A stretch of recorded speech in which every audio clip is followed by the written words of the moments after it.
Well, thank you so much for joining us, Dr. Eire. Can you tell us a little bit about yourself and your work? Sure. Well, thanks for inviting me to have this chat. Very grateful. I look. How should I shorten my bio?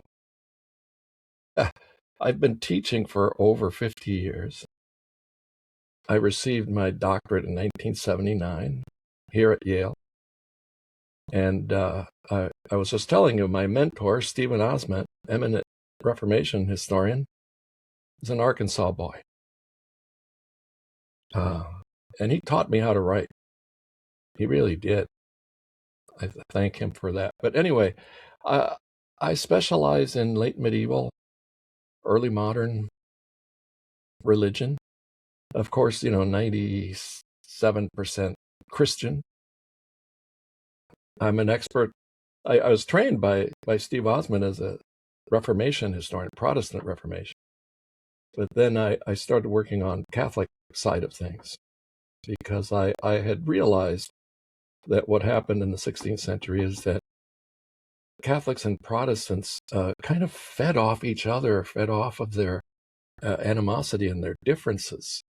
And it also clued me into a larger pattern in religious wrangling or debating, which is that each side, no matter how many sides you have, is as interested in what they are not as in what they are. We're not that. So we're this. And different emphases are placed on these items that they disagree about. So I now, I straddle all Reformations, right? The magisterial Protestant Reformation, the radical Protestant Reformation, Catholic Reformation, and anything it can be called religion in this time period.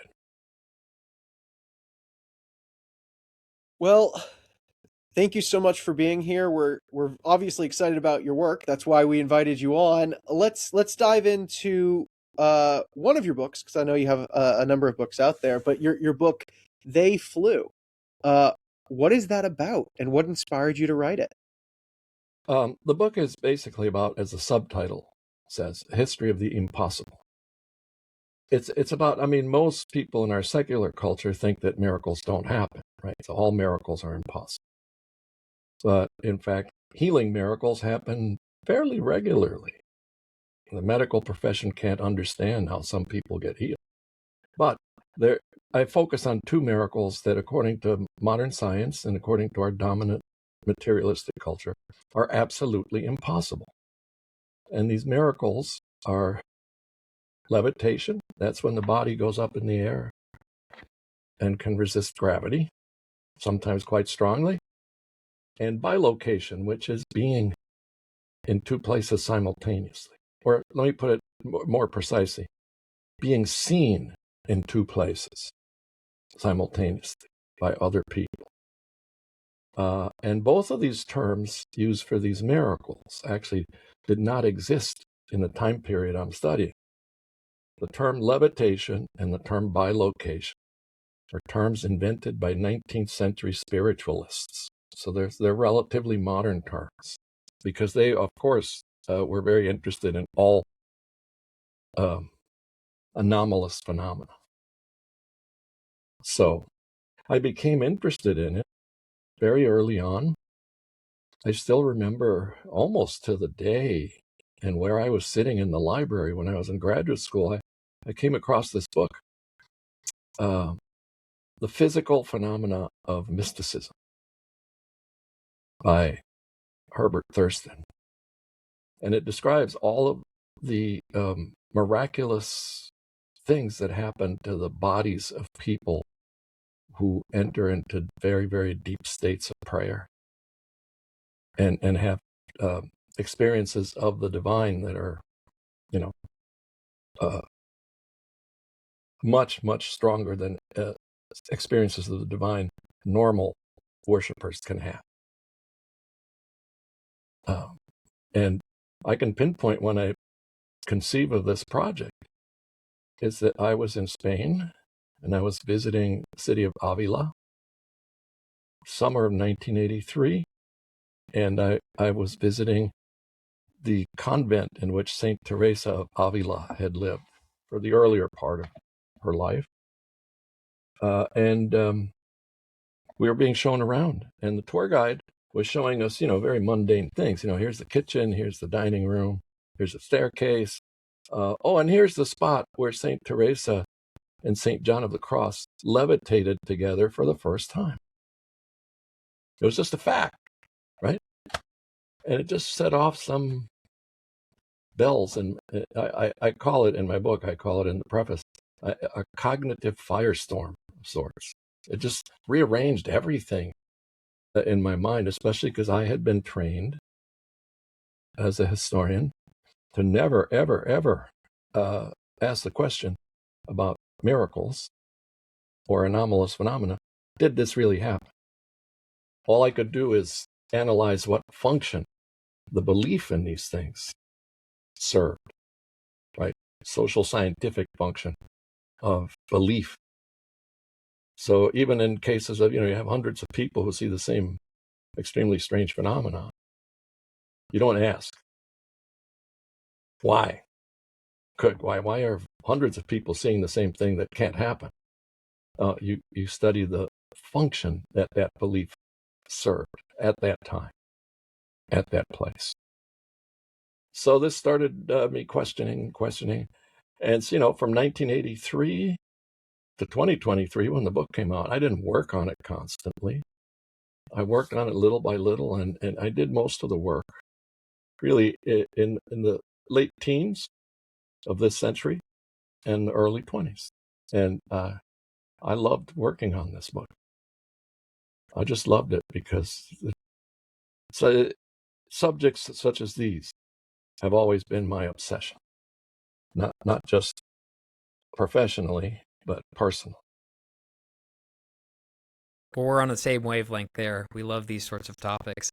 And as you're investigating this, these forbidden taboo ideas of questioning whether or not these events really happened, is there a time where you're just reading about this that you've genuinely felt yourself unsettled or completely perplexed, or some moment of shock or surprise from some of these accounts? Well, actually, the shock and surprise diminished as I was working on the project, right? It became normal to me to run into these things. But towards the end of the project, I started running into other anomalous phenomena similar to the ones I was working on, which took place in the 20th century. And that really opened another window of perplexity to me, of not being able to put the square peg in the round hole. So, for instance, I was alive at the time in the early 1970s, but I never read about this in the news. But in Cairo, Egypt, a suburb of Cairo, Zaytun, in the early 70s, over 1 million people over a period of about 2 years claimed that they saw the Virgin Mary on the dome of a Christian Coptic church, day after day after day. And so many people showed up that they actually had to tear down buildings around the church to accommodate the crowds. And this is documented. This happened. I can't figure that one out. Of course, most of those 1 million people were Muslims.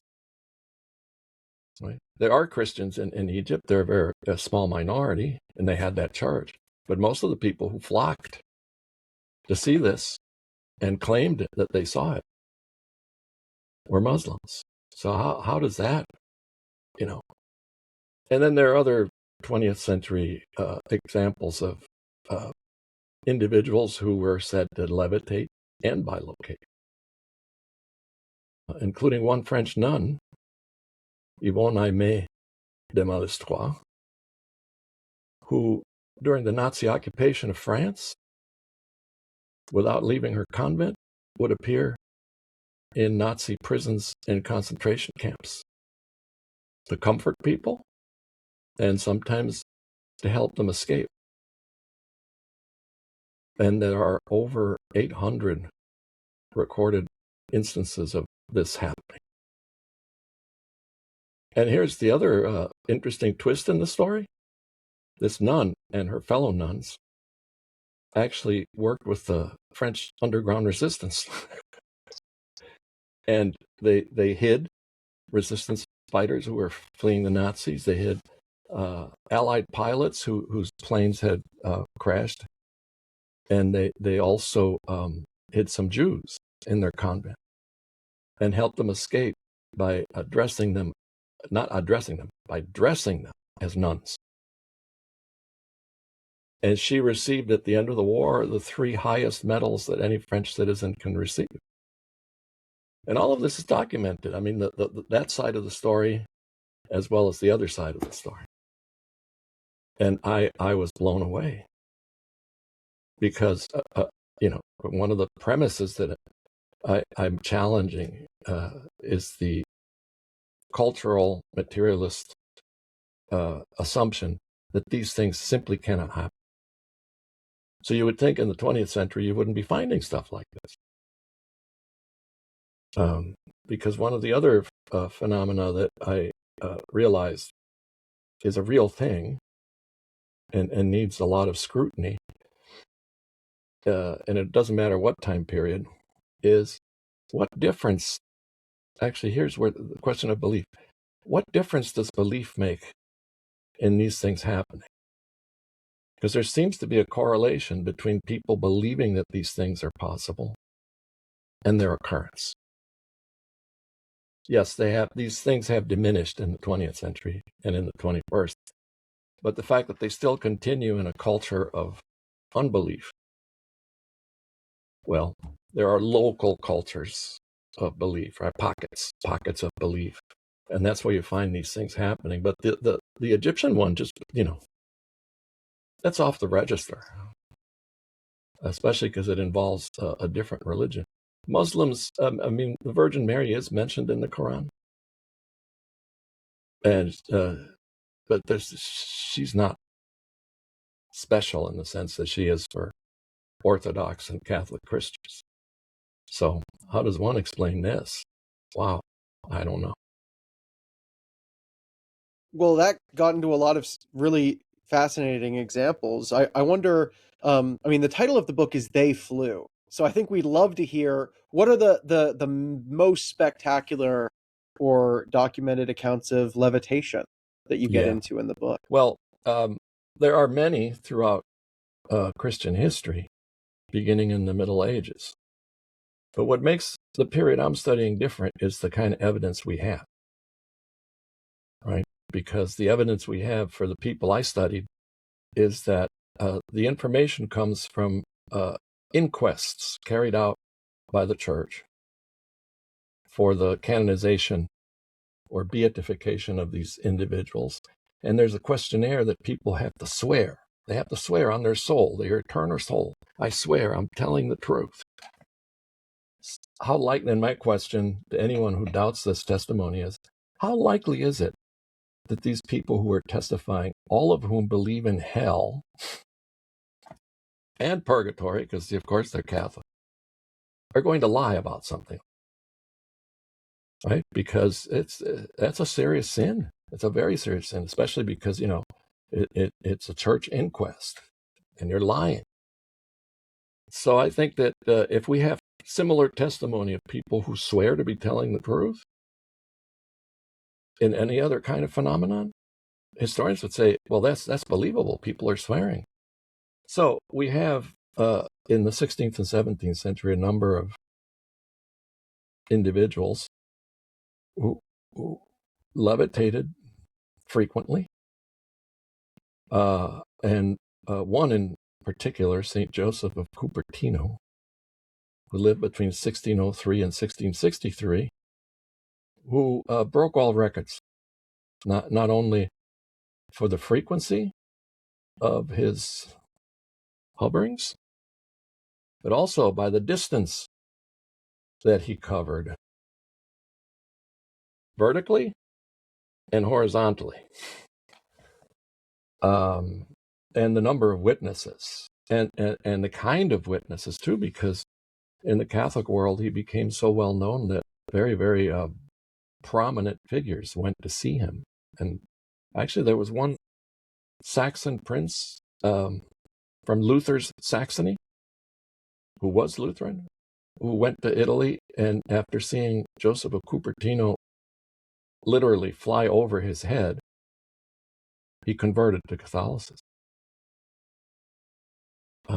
So Joseph, I can give you more details if you want, but he could go as high as the tops of trees. He could go as high as the top of the nave in a church, and he could go forwards and backwards. And all of these ecstasies, let me word it differently. All of these levitations happened while he was in mystical ecstasy.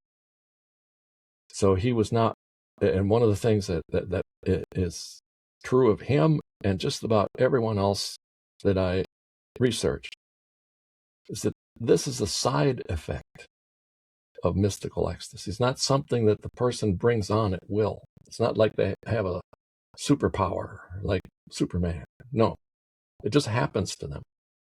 And another person, 16th century, to whom this happened repeatedly, but not to such extremes, was the nun Teresa of Avila, whose convent I was visiting and where I first heard of this happening regularly.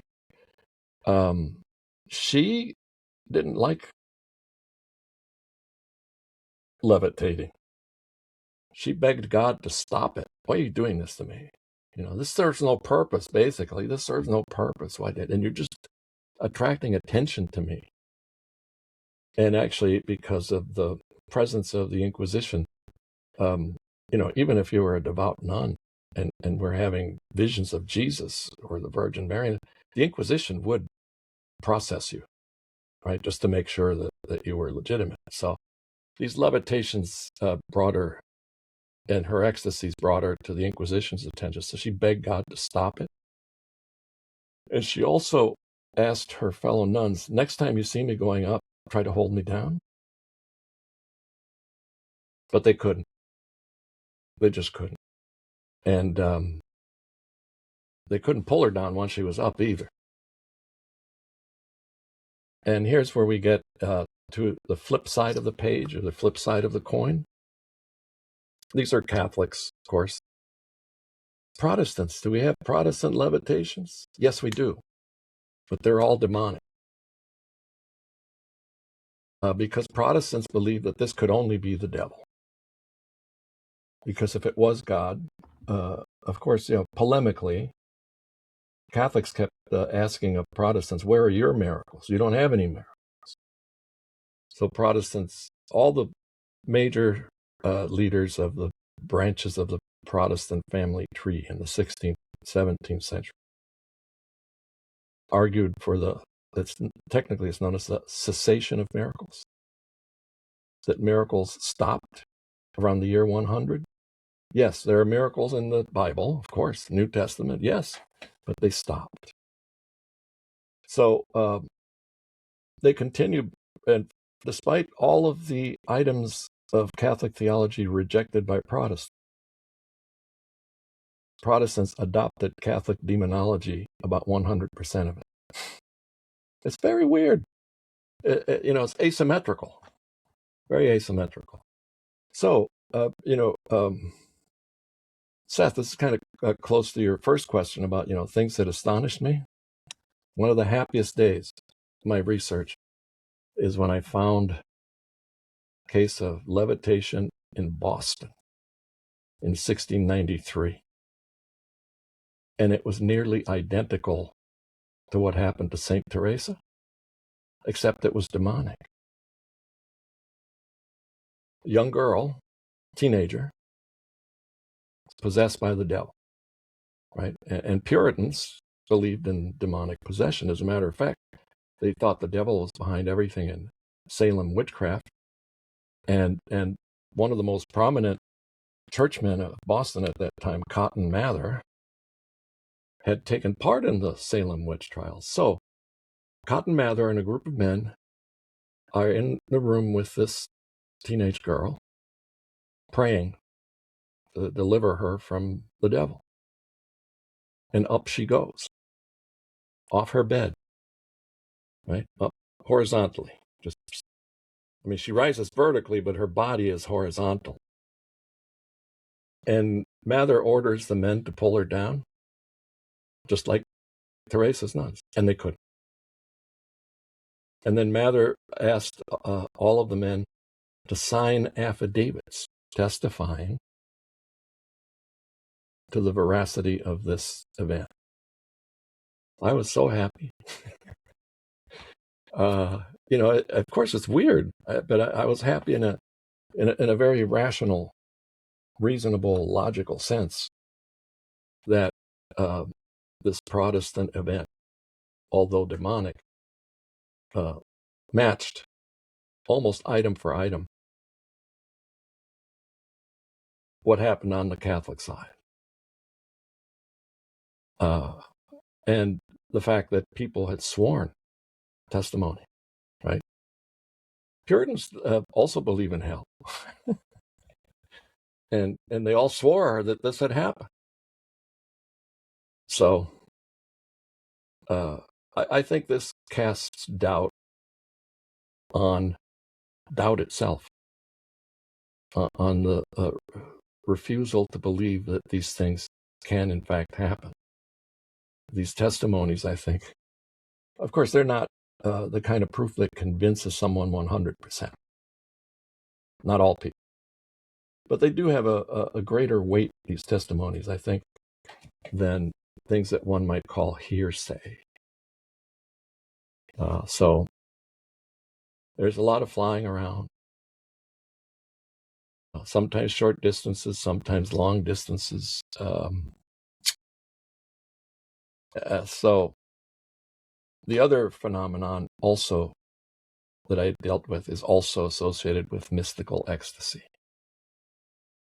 So the person, let's say in place A, they're praying and they go into some kind of mystical ecstasy, and then suddenly they appear in place B, which in one case that I feature involves a nun that, while never leaving her convent in Spain, appeared in Texas and served as a missionary and taught the Humano natives about Christianity, and they eventually go and get baptized. So the testimonies for bilocation, of course, are different than levitation, because for bilocation you need to coordinate 2 points on the map and 2 sets of testimonies. So it's trickier, but well, you're not too far removed from this area in West Texas. San Angelo, Texas, just 2 years ago or 3 years ago, erected a monument to this nun, who is known. I'm there looking at it right now. Oh, the monument itself? Oh, I'm making a bilocation joke. Yeah. Oh, I'm sorry. I thought you were just looking online, because you can find photos of this online. Yeah, before the invention of FaceTime, this was a great way to go look at things, before you Google something.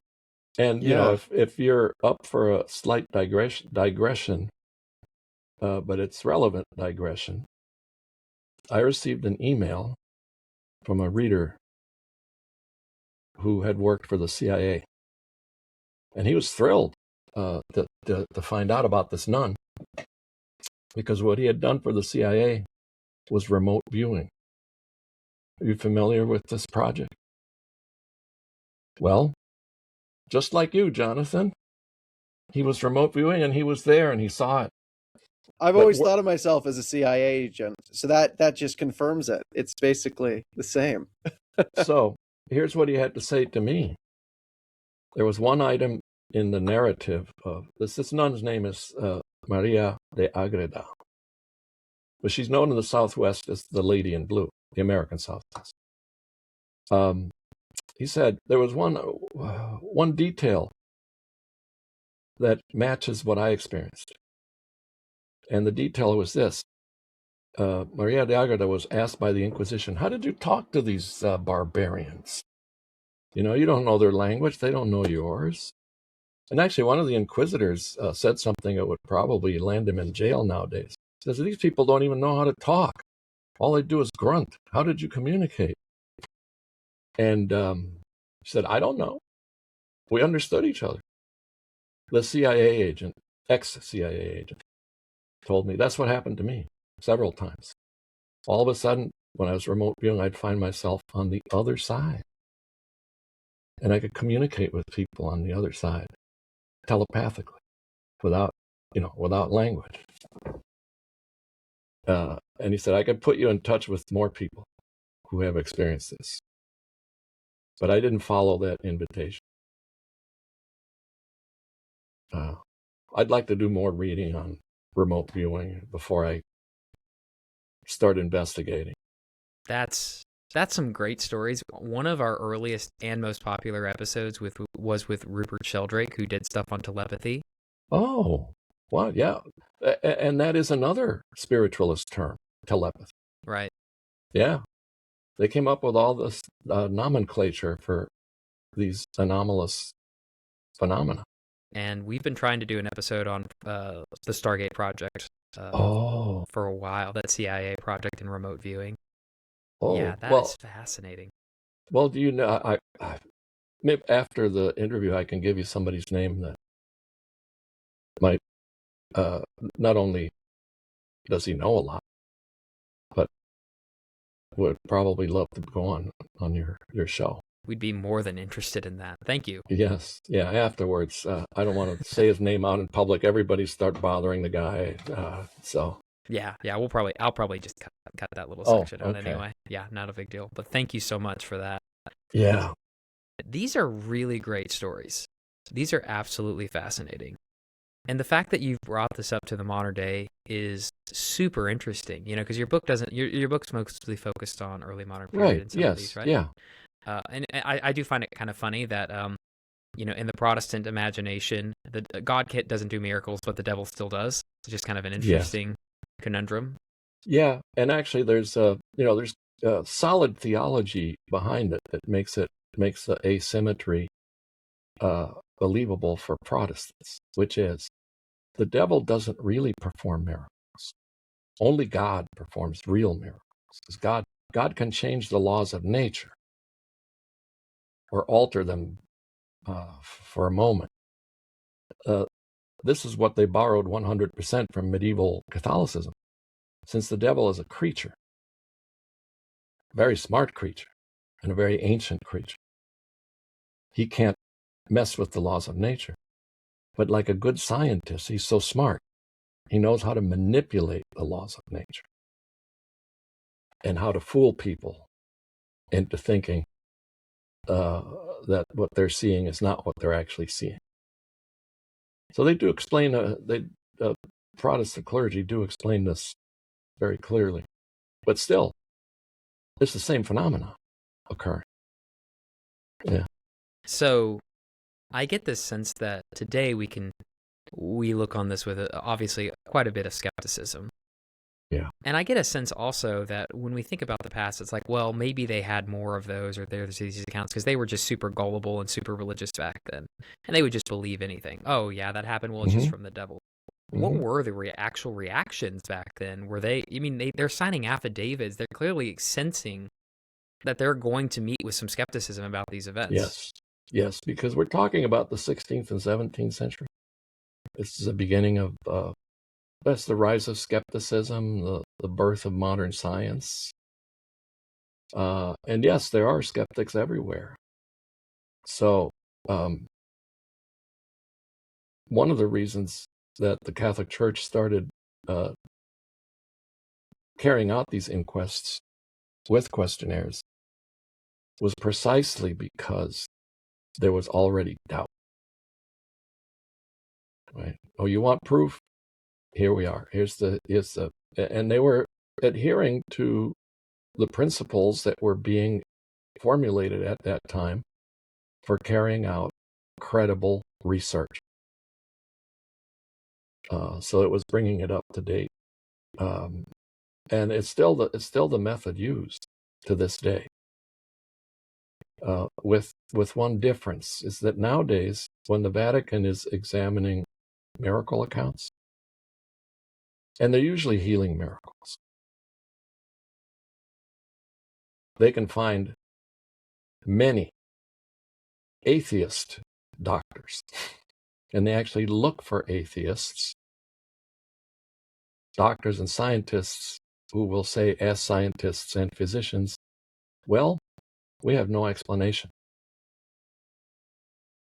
for this. So they actually want non-believers and skeptics to testify.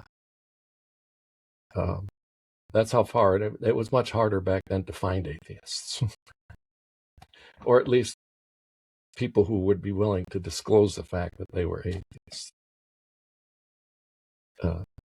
But basically, the process for investigating is pretty much the same.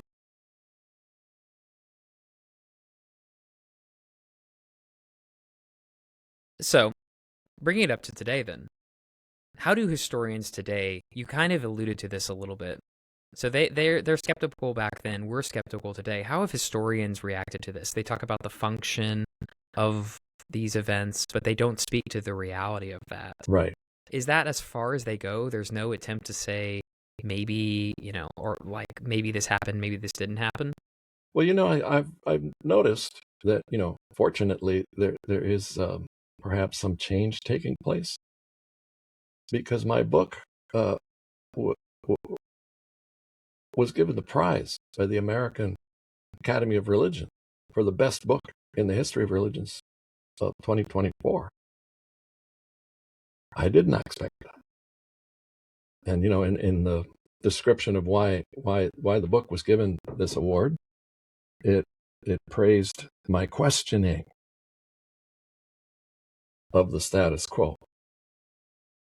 So there are changes taking place, but by and large, yes, most historians, not just of my period, but most historians, period, any period, they stay away from asking these questions or calling the impossibility of certain events into question.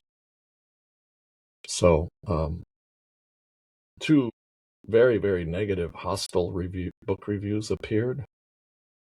One in the Times Literary Review in the UK, and the other one in the New York Review of Books. And one of them begins with the following sentence: "This is a deeply unserious book." Deeply unserious. And the other review accused me of being a liar. And actually, it was worse than that. I'm not just a liar. I use the testimony of liars, but I argue that they are not liars. So, yeah. Well, this book is trash. But I do like that you said earlier on that it did nothing but increase the sales of the book, which had the exact opposite effect of what they wanted. Well, yeah, my editor at Yale Press emailed me like the day after the review had appeared. The sales are going up. Well, it was 2 days. It wasn't that quick. 2 or 3 days after the review appeared. Yes, this is good. This is great. So, but there have been many positive reviews, not just in, the scholarly journals are always very, very slow in publishing reviews. So the ones that have appeared were in sort of not so much in academic journals, but in publications like the New York Review of Books. One in the Wall Street Journal was very positive. One in the Los Angeles Review of Books was very positive. I'm waiting to see what the academic scholarly journals have to say. Yeah. But so far, I expected a greater number of negative reviews by this point. So something might be changing. That's good. Yeah, yeah. I wouldn't have thought that, even just a few years ago that something like this would fly. But No sounds pun like intended. just trying to levitate the Yes. conversation. Yeah. Well, do you think with these kind of responses and kind of our just sort of assumed modern, enlightened kind of view of ourselves and that kind of thing, do you think we've kind of lost some sort of category of experience that our ancestors had and knew how to interpret? Like, have we just sort of lost an aspect of ourselves?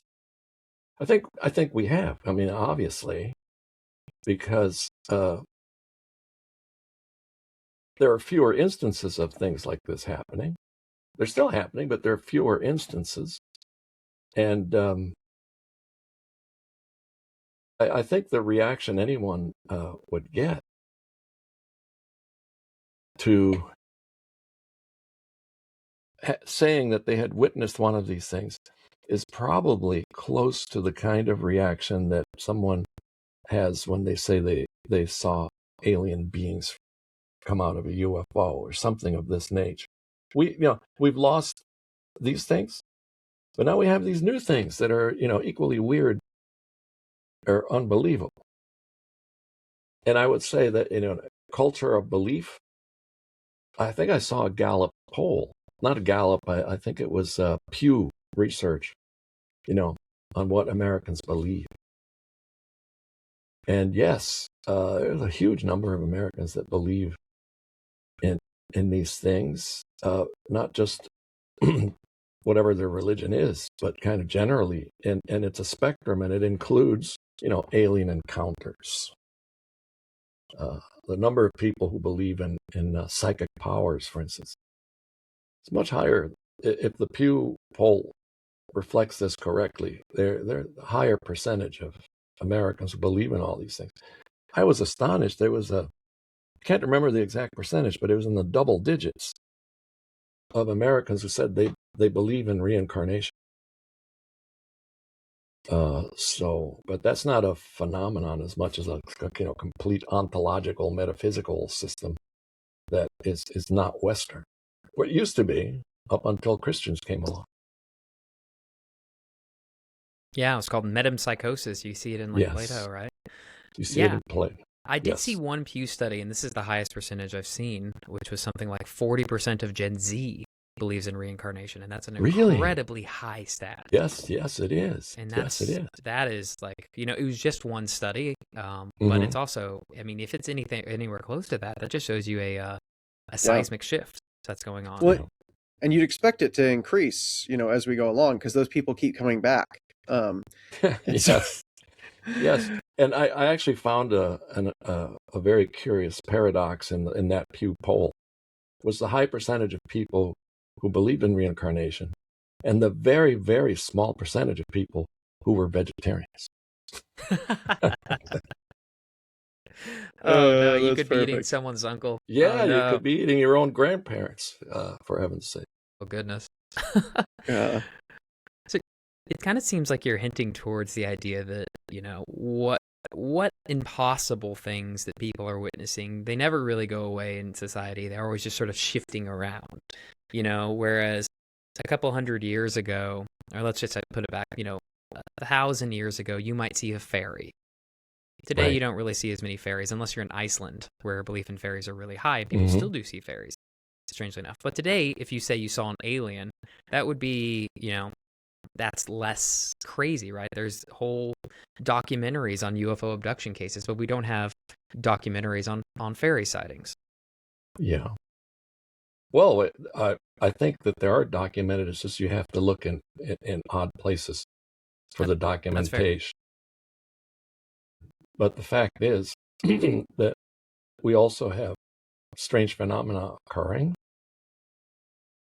Those tic tacs on Navy radar, for instance. I heard a lecture by a physicist and an engineer. He was a physicist and an engineer who had all the quantitative data, the speeds at which these tic tacs traveled, and so on and so forth. And he gave a very, very lucid and convincing explanation of why it is that these speeds and these maneuvers are impossible for humanly devised craft. He said, there's nothing like this.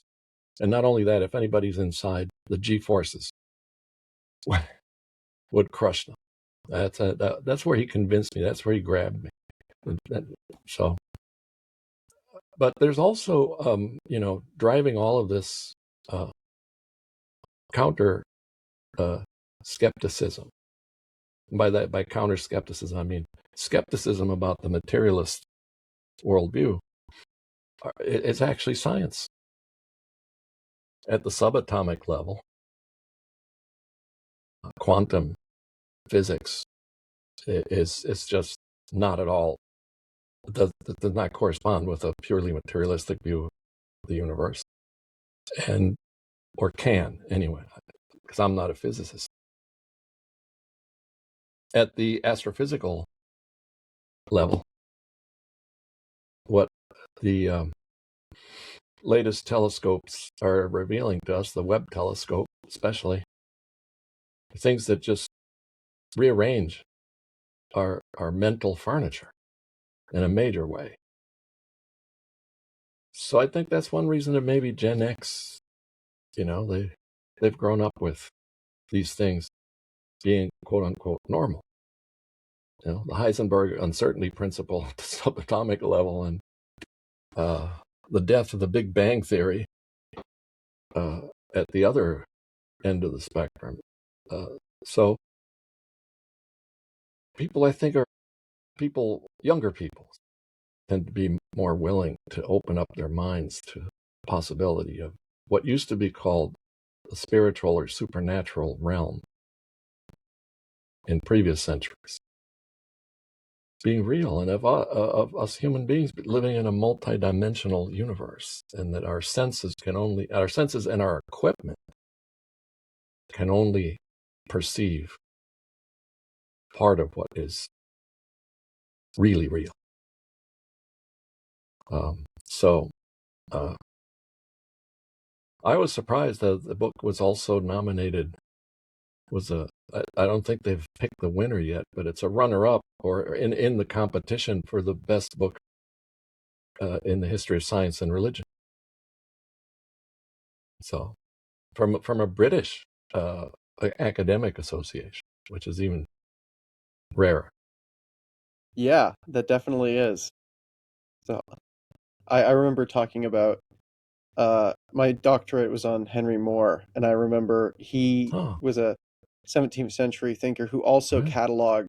I mean, he did a lot of different things, but one of the things he did was he cataloged these types of experiences. And I remember talking to a colleague, like, what if I was just sort of like, do you think these are real or not? And I remember this British colleague of mine just giving me this look like, are you an idiot? Right. Like, of course these can't.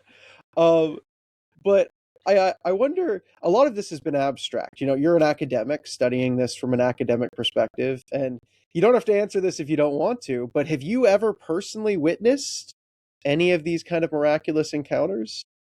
Is there any? Okay. I have not.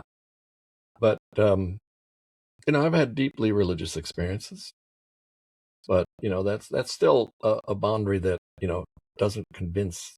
There's a boundary beyond which no one is convinced by that. Well, that was your experience. I've never experienced anything like this. So, what? But I think that religious experiences are also on a spectrum, from low to high. And people who have not had any kind of religious experience, even low religious experience, they're not going to be convinced of anything you say because of your experience. I sometimes compare it to, a colorblind person. Try explaining to them what you see. They can't. I have my youngest son is not colorblind, but he's color deficient. And I'm always surprised, what color he says something is. It's not the color I see. So, William James in the 19th, early 20th century one of the fathers of modern psychology, he was very interested in these kinds of phenomena that we've been talking about. He called them wild facts. And much of his research, of course, being in psychology, was on experience, on religious experience. One of his best-known books is The Varieties of Religious Experience. And he placed a great value, a great scientific value, on studying experiences, precisely because they tend to point to another dimension. I also think of Charles Fort, who, Yes. the Book of the Damned. Why did it get that name? It's because of these are the facts and the things, the anomalies that just get cast aside to be ignored. Yes. I have to say that a few times I've relayed information about some of my experiences to other people. I've noticed it depends on who the person is, how they react. But I had something very interesting happen years ago when I was teaching at the University of Virginia. And I was teaching my mysticism course. And I always began by saying, these people we're going to be reading, these texts are very weird. These people are very weird. And I would add, they're so weird, you wouldn't want to sit next to them on a bus because they see things that other people don't see. Well, after class, a brilliant student who had already taken 2 other courses from me, so I actually, we knew each other. And she came up and said, "Oh, Professor, you really hurt my feelings," or something like that. You hurt my feelings deeply. I said, "Why?" And this is a student who had a straight A grade point average and was beloved by other faculty too for her brilliance. And she said to me, "Because I see things that other people don't see all the time." And I learned my lesson then. And this is a couple of years before I started thinking of this project.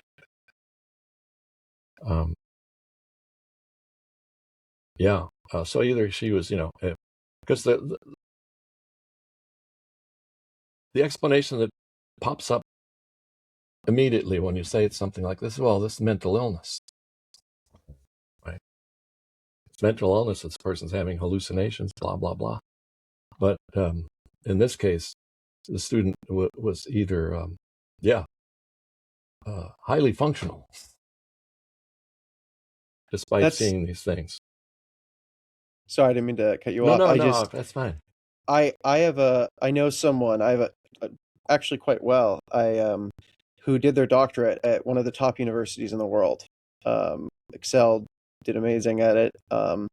And she sees things it's not like a random thing. She sees things all the time. Like every moment of her life, she's seeing these sort of, like, I don't know how to classify them. I don't know if she knows how to classify them. Oral, like some sort of auric type of thing just everywhere. And I asked her to come on our show to talk about it. And she said, "No, I'm never publicly talking about this ever.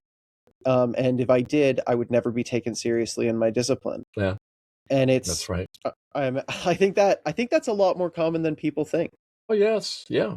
You don't report certain things. You don't say or share certain experiences with other people because of the judgment that you'll be subjected to. Reminds me of the beginning of Close Encounters of the Third Kind, where these pilots have this UFO experience, a very clear one, and afterward they're like, "Would you like to report this?" And they say, no, let's just pretend this never happened." Yes, that's very common, very, very common. And I personally don't know anyone who has had a UFO experience either. You now know one. I haven't shared it on the show, but I have had one. Oh, okay. Well, great. I think there are things that hit you at randomly. People get hit randomly by these things. I had a near-death experience. When I was very young, I was about 20 years old. I went in for surgery, and I started having a near-death experience. But at the time, this is early 70s, and there was no literature on NDEs, period. It was a new phenomenon, because actually NDEs only began to happen regularly after the CPR was developed, and people were brought back from brain death. In many cases, these NDEs are people who were brain dead on the operating table or on the street after being run over by a car. But I had one under anesthesia. Or, I had the whole tunnel experience, spiral tunnel, and it left me puzzled what happened to me. But since this was the early 1970s and just about everyone I knew was doing LSD, I thought, oh, this is what it must be like. Because I've never done LSD, but I thought, oh, gee, I just had a bad trip. That's all. And then I started reading about near-death experiences. And I said, oh, my God. So I told years later, I go in I've had a number of surgeries due to sports injuries. So I went in to have a knee fixed. The anesthesiologist explains, asks, have you ever had a bad reaction to anesthesia? And I said, oh, by the way, yes. He said, oh, no, that's not a reaction to anesthesia. But when he left the room, the nurse said, you know, what probably happened to you is that you coded. And they just don't want to tell you. They didn't want to tell you. And then she adds, and it happens frequently.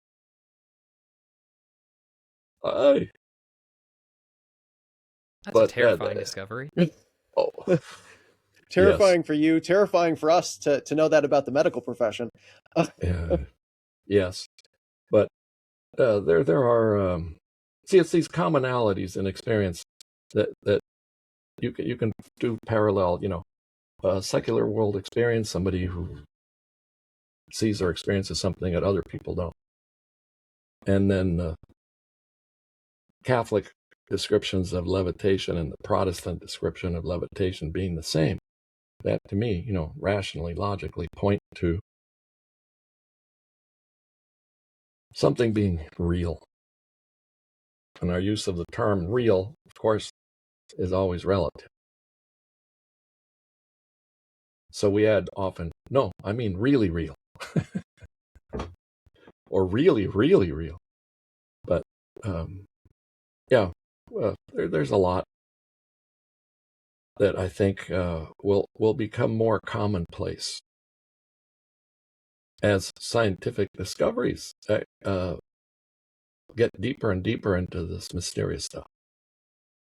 Yeah, that's really interesting. And also a fun fact is this comes from the book Paranormal America, which, despite its name, it's an academic study. And its conclusion is that by 2050, the number of paranormal beliefs in America is going to rise by 14%. So we're actually, there's a very statistically sound basis for thinking that this hopefully will become less of a taboo topic and more of a commonplace conversation. Wow. Well, you guys are young enough. You'll youngish. You'll get well. You're much younger than I am, and you'll probably see this wave in a way that I won't get to. But I used. Go ahead. Sorry. Go ahead. No. I was going to say that it's all relative.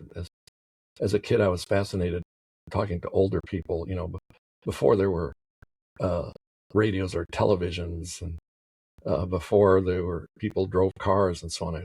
Oh God, that world must have been so different. But in my own lifetime, I've seen so much happen that's even more astounding than what my grandparents' generation did.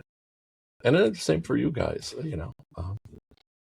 I remember a fellow student, when I was a graduate student, a fellow student in computer science, 23, before, he tells me, pretty soon you're going to be able to type on a television screen. and correct your mistakes. Yeah, I said, yeah, and I'll have a flying car too. Yeah, ha ha. And just a few years later, there we are. Or there I was in front of a little screen, my first computer, typing and erasing. Now we just need the flying car. China just started unveiling some of that stuff I like saw last that, week. Yes. So, Good timing. Nothing's a joke anymore, people. It's all really, really real. It's Yeah, I appreciate you saying all of that. And we do have a bit of a younger audience, and this hopefully might have awakened a bit of curiosity in these topics. So for you who ventured into this, who's now published a book on this, done a lot of academic work on this, do you have any advice for people who might want to go investigate this stuff for themselves? Well, by all means, have it might take courage depending on what the subject is. Some take more courage than others, but I say just investigate as much as you can. And the fact that so much information is available is a good thing, but it's also a problem. Because online, it's very difficult sometimes to discern the difference on the spectrum of believability to somebody being a total crank. So I would say investigate as much as you can online, but also go to published books. Although that too has a level of questionable credibility. Always use more than one source, I guess is the best way to put it. And the more sources you check out, the better. So we're kind of running up. I promised you an hour. We're running up on time on that. Where can our audience, if this has fascinated them, where can they find more from your book as a source and learn more about you and the rest of your works? Yeah, well, my book is available on Amazon, as are practically all other books, and also directly from Yale University Press, the publisher. And there are other books on this subject that I could recommend to your audience. One, and you might be familiar with some of these books and have recommended them already. One is Other Worlds by Christopher White, and Authors of the Impossible by Jeffrey Kripal, Kripal. And those are very, very beautifully written books and very, very accessible. We've had Professor White on the show before. Oh, you have? Oh, wow. Yeah, no, I love his book. I love it. And I didn't read his book until I was done with mine. Oh, no kidding. So, no, none. And then I said, oh, gosh, I wish I had read this before. I could have had some more convincing arguments, maybe. And I just read a book by Peter Harrison, Some New World. I don't know if you've mentioned this to your audience too. I think those are all great inroads to this kind of stuff, but to closer to the subject I studied, 16th and 17th century. There's a beautiful book by Jane Shaw, Shaw, Miracles in Enlightenment England. So we're talking 18th century. And it's about the way in which miracles returned in the 18th century to British culture. Because, of course, the Protestant Reformation, the miraculous had been dismissed.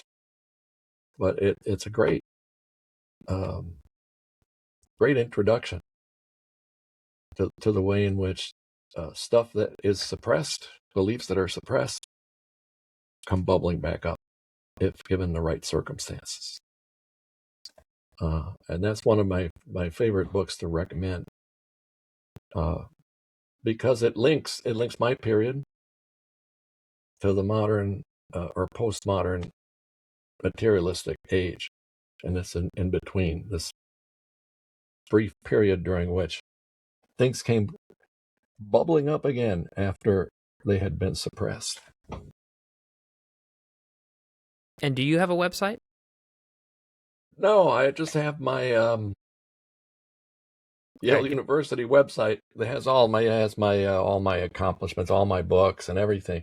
But I do have a podcast. Oh, And we've just started our 4th year. amazing. And it's the Christian Mysticism podcast. Wow. Congrats. Yes. We're on our 4th year. This is clearly a Swedenborgian correspondence. There you go. You know, yes. So. Yeah, and that's the reason I have this microphone. And I just ordered a new set of headphones because these have basically disintegrated on me. But yeah, we use Riverside. And Perfect. it's online. We have listeners in every continent except Antarctica. You'll get there. Yeah. Yeah. Does bilocation count if they're sort of there?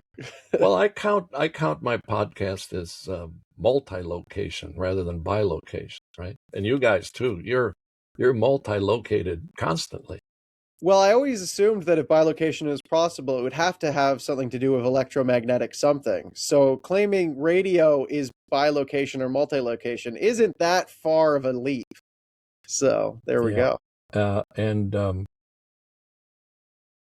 the problem, the difference between bilocation I study and this kind of multi or bilocation is that in bilocation I studied, the person in place A is in a cataleptic state. They're not really conscious of their surroundings, whereas we're conscious of our surroundings, and we're elsewhere at the same time. Well, John in the cat is always in a sort of semi-catalytic state, most of the time in those days. Well, when you're putting me to sleep every time you talk, Seth. But well, it was lovely to have you on. We're related. He's my brother-in-law. I think I forgot to mention that. We just have a banter back and forth. So okay, well, that must be very nice. I'm jealous. Some days. I'm jealous. No, I honestly, that's the kind of thing that adds such a good extra dimension to life. Is to have these kinds of no pun intended relationship. Yeah, just about all my best friends don't live near me, so it's good to have people around you that you can do this with. Right. Yeah. Well, thank you so much again. We really appreciate your time. Oh no, thank you for the invitation. Yeah, thank you.